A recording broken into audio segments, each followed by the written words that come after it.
موسیٰ علیہ السلام کے زمانے میں ایک نوجوان تھا جو سرکش تھا، مسرف علی نفسہ، اپنی جان پہ بڑا ظلم کرتا تھا۔ فاخرجوہ من بینہم لسوء فعلہ، چنانچہ بنی اسرائیل والوں نے اس کو اس کی بدکاری کی وجہ سے بستی سے نکال دیا تھا۔ فحضرت الوفات فی خربۃ علی باب البلد، شہر کے دروازے کے سامنے اس ویرانے میں بالآخر اس کو موت کا وقت آ گیا۔ فأوحى اللہ تعالی الی موسیٰ علیہ السلام،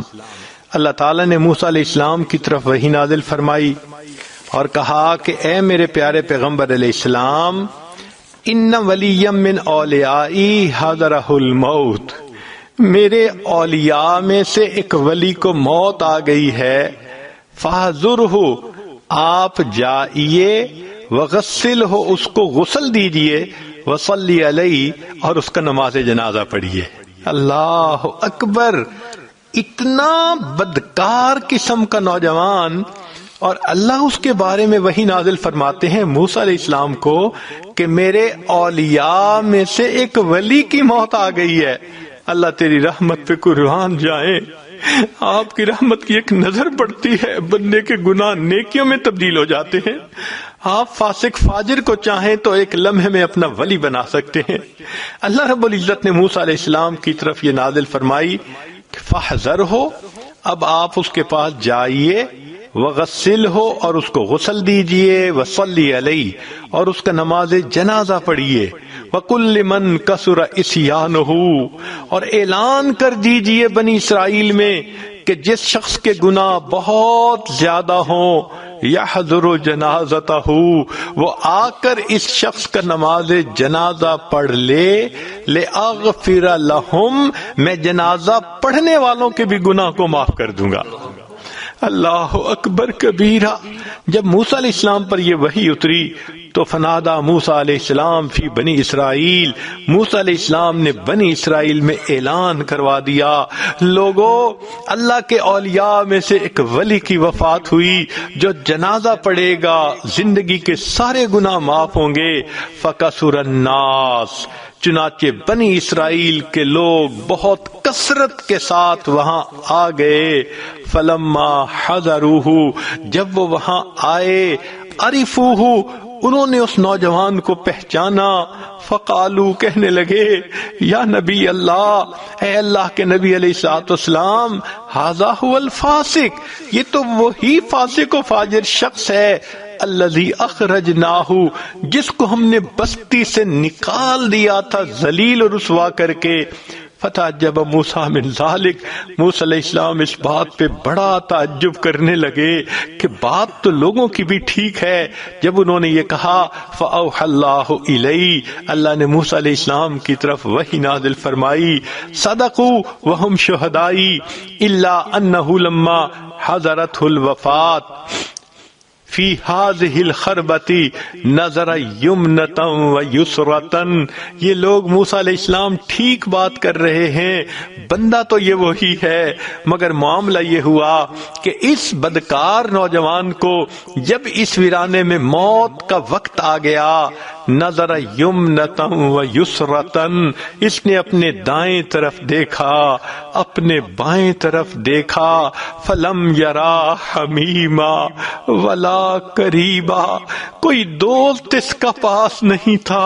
کوئی رشتہ دار اس کا پاس نہیں تھا، یہ تنے تنہا تھا۔ اس وقت اس نے مجھے پکارا، اللہ کوئی میرا یار ہوتا جو یاری کرتا، دلدار ہوتا دلداری کرتا، اللہ میری ماں میرے پاس ہوتی، میرے سر پہ شفقت کا ہاتھ رکھتی، میری بیوی میرے پاس ہوتی، وہ اللہ مجھے تسلیاں دیتی، میرا تو دنیا میں کوئی بھی میرے پاس نہیں، اللہ میں اکیلا ہوں۔ اللہ فرماتے ہیں، ورعا نفسہ وحیدتن غریبتن، اور اس نے اپنے آپ کو دیکھا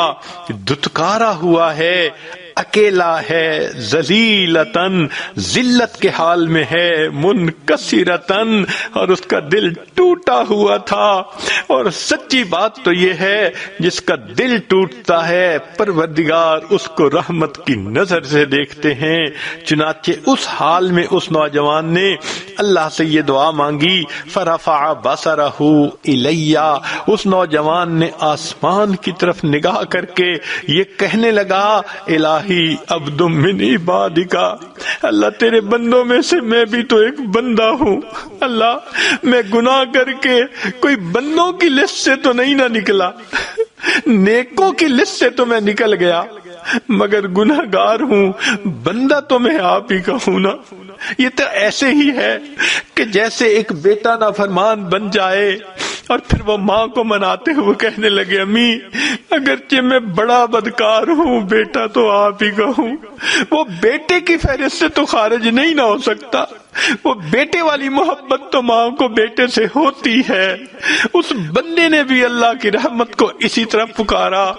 اللہ میں بڑا گناہگار ہوں، خطا کار ہوں، مگر عبد من عبادک، اللہ آپ کے بندوں میں سے ایک بندہ ہوں، میرے مولا مجھ پر رحمت کی نظر فرما دیجئے۔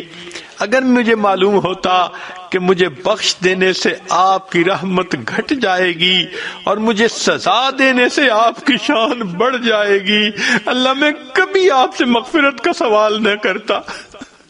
اس لیے کہ ہمارے گناہوں سے آپ کی شان نہیں گھٹتی، ہمارے گناہوں سے آپ کی شان نہیں گھٹتی، اور ہمارے نیک بن جانے سے آپ کی شان نہیں بڑھتی۔ اللہ آپ تو بہت بلند ہیں، اور اللہ آپ نے موسیٰ علیہ السلام کی طرف یہ پیغام بھی بھیجا ہے، انی انا الغفور الرحیم، کہ میں بڑا غفور اور بڑا رحیم ہوں۔ اے اللہ جب آپ نے یہ پیغام بھیج دیا، فلا تخیب رجائی، اللہ میری امیدوں کو ناکام نہ کرنا۔ یا موسیٰ، اے موسیٰ علیہ السلام، افکان یحسن بی ان اردہ وہو غریب علی ہذہ الصفۃ، کیا مجھے یہ بات اچھی لگتی تھی کہ میں اس کی دعاؤں کو رد کر دیتا جبکہ وہ اس حال میں تھا، وقد توسل الی بی، اور اس نے میری رحمتوں کا واسطہ دے دے کر مجھ سے دعائیں کی، وتضرع بین یدی، میرے سامنے خوب آنسو بہائے، خوب گڑ گڑایا، وعزتی، اے موسیٰ علیہ السلام مجھے اپنے عزت و جلال کی قسم ہے، لو سالنی فی المذنبین من اہل الارض جمیعا لوہبتہم لہو لذل غربتہ، کہ اگر اس وقت وہ نوجوان پوری دنیا کے گناہ گاروں کی بخشش کا مجھ سے سوال کرتا،